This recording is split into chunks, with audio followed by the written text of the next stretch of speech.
Rahma. Nah, kali ini kita akan membahas contoh soal mengenai teorema Stokes. Langsung saja masuk ke contohnya. Tentukanlah integral tertutup C f dikali dr di mana fx, y, z sama dengan min y kuadrat i ditambah xj ditambah z kuadrat k, dan C adalah kurva berorientasi positif yang terbentuk dari perpotongan bidang y ditambah z sama dengan 2 dan tabung x kuadrat ditambah y kuadrat sama dengan 1. Nah, untuk menyelesaikan soal ini, langkah pertama yang harus kita lakukan adalah kita tentukan dulu curlnya. Nah, bagaimana cara kita menentukan curlnya? Cara menentukan curlnya itu dengan menggunakan perkalian cross antara del dengan si vektornya. Maka seperti ini, IJK dodo x, dodo y, dodo z, min y kuadrat, x, z kuadrat. Sehingga nanti dapatlah hasilnya itu 1 ditambah 2YK. 1 tambah 2YK. Nah, kita bisa ubah bentuknya ini menjadi vektor komponen. Nah, karena di sini I dan J-nya itu tidak ada, maka komponen I dan J-nya itu kita tulis aja di sini 0. Dan untuk komponen K-nya itu 1 ditambah 2Y.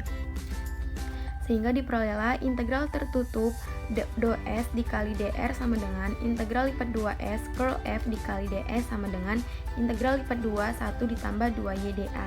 Nah, di sini kita menggunakan koordinat polar, makanya dapatlah integral lipat 2 untuk yang dθ-nya dengan batas 0 sampai 2π, dan untuk si dr-nya 0 sampai 1.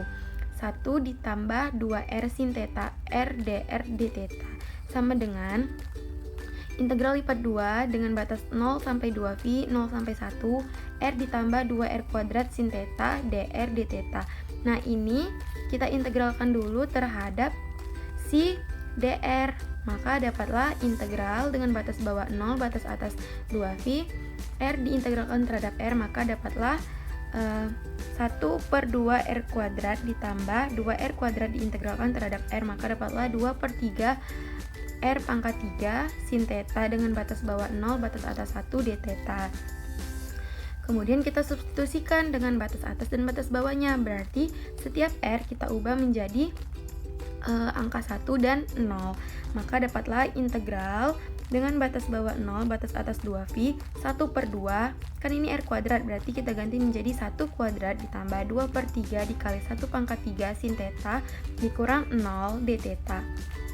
Karena kan di sini 0, nanti dia akan hasilnya 0, jadi kita langsung aja buatnya dikurang 0 gitu.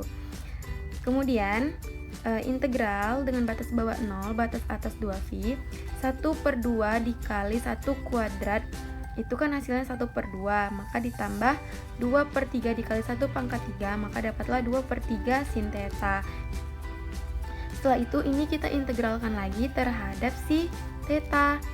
Nah, maka dapatlah 1/2 diintegralkan terhadap θ, maka dapatlah 1/2 θ ditambah 2/3 diintegralkan terhadap si θ, maka dapatlah 2 cos θ/3 dengan batas bawah 0, batas atasnya 2π. Nah, setelah itu kita substitusikan ke batas atas dan batas bawahnya, berarti setiap θ kita ubah menjadi 2π dan 0, maka dapatlah 1/2 dikali 2π ditambah 2 cos dikali 2π/3 dikurang 0. Nah, selanjutnya sama dengan 1/2 dikali 2π, hasilnya adalah π ditambah dengan 2 cos dikali 2π/3, hasilnya adalah 0, maka π ditambah 0 sama dengan π.